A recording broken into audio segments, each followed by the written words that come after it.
propaganda. It's something I have found myself thinking about recently. Anyway, what it is, basically, is effort spread with the intention of influencing people's opinions.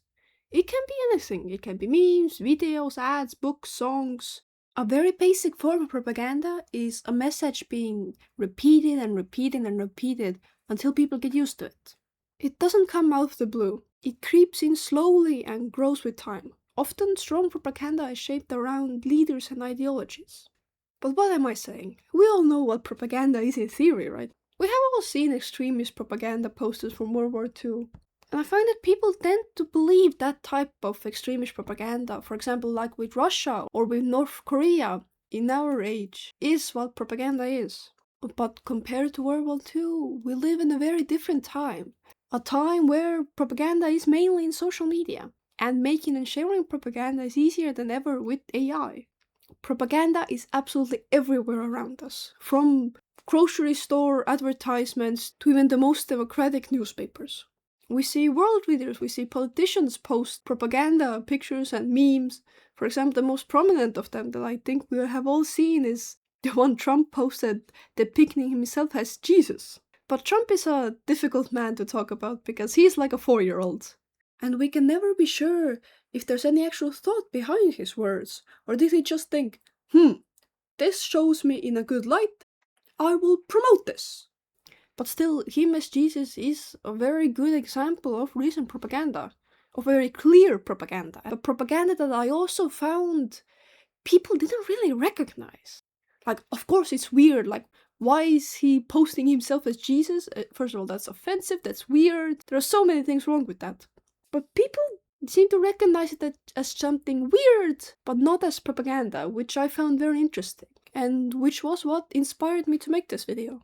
From this example and some other things, I've noticed that we don't know how to notice propaganda, or we as society don't even think about it as something daily anymore. And so many people let themselves be more easily influenced by it. There are so many examples of propaganda from recent times. For example, a North Korean song from a few years ago, I think, about Kim Jong-un. You know, it is clear propaganda to us Westerners. But the thing about propaganda like that is that we can't actually be sure how much is propaganda and how much is Western depiction. For us, it may seem like, oh, catchy North Korean propaganda song. But Soviet scouts used to sing similar melodies while Baltic families were on their way to Siberia in animal wagons. Therefore, that type of propaganda is a lot more complicated. There's also different experiences with propaganda between generations, as propaganda does change over time. For example, with the Soviet scouts, I didn't live in that time. But my grandparents did, and they were deported to Siberia in those same animal wagons. And they can talk about their time there. And from there I actually learned about the Soviet scouts singing similar songs. I had never heard that before. Well, I was born in the 21st century. But that also shows how propaganda has changed and how differently different generations see it. And what ability different generations have to notice propaganda or see it.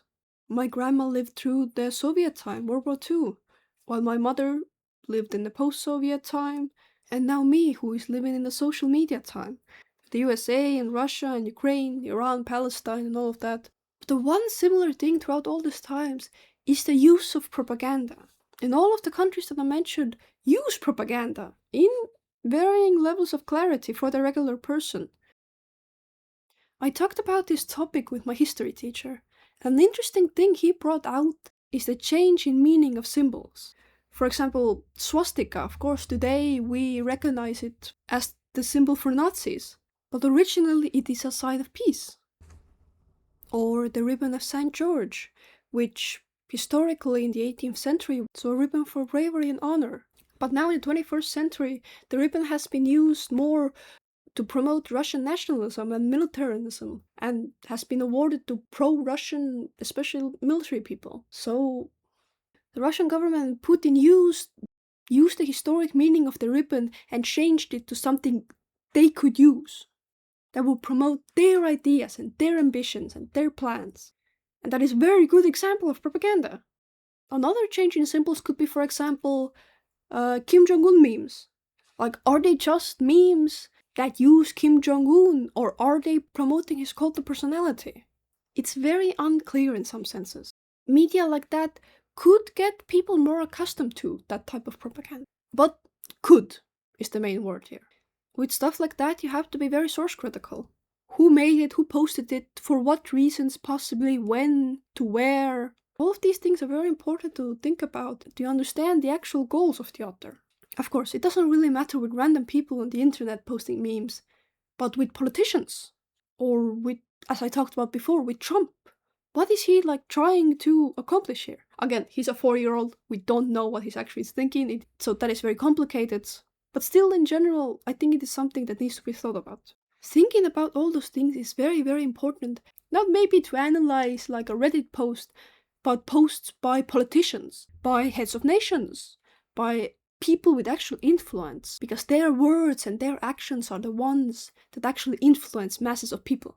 And maybe if even an influencer may have more power over a number of people, the politicians are the ones who actually sit in the governments. So there's also a little difference there. But it's not possible to critically check everything. In Estonia, there's a saying that one idiot can ask more questions than 100 smart men can ever answer. And that is one thing I think propaganda today is relying on. That you can't check everything that gets posted and verified if it's correct and all of that. And if there's enough of it, at one point you just won't have the energy to even think about it. And at that point, propaganda becomes dangerous. If we stop thinking critically and thinking, oh, is this actually how it is? And just mindlessly following and accepting it, even if we don't agree with it. That is the point that propaganda has succeeded.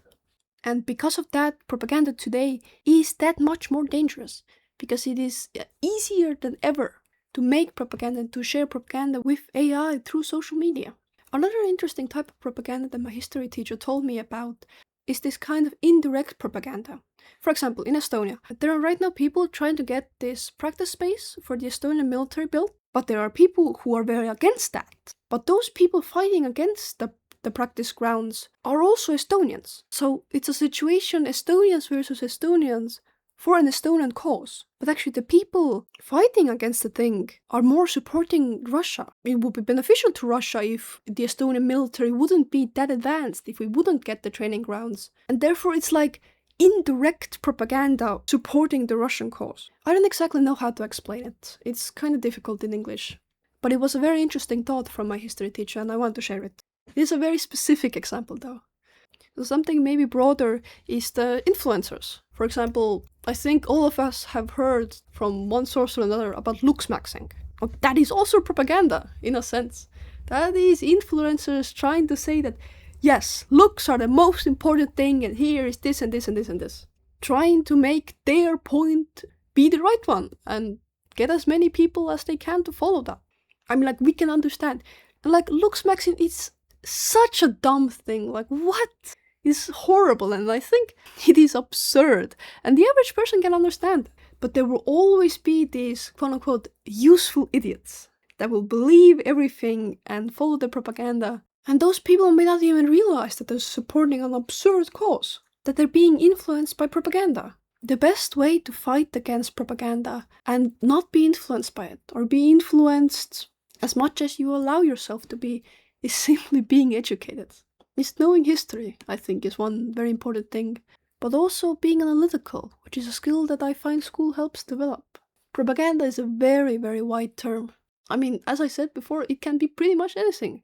This video can be propaganda, if you think about it. But what's important is that we don't forget that propaganda exists and it's everywhere, and that we don't stop analyzing stuff. Thank you for listening to my thoughts, and remember to never stop being analytical. Until next time, bye-bye!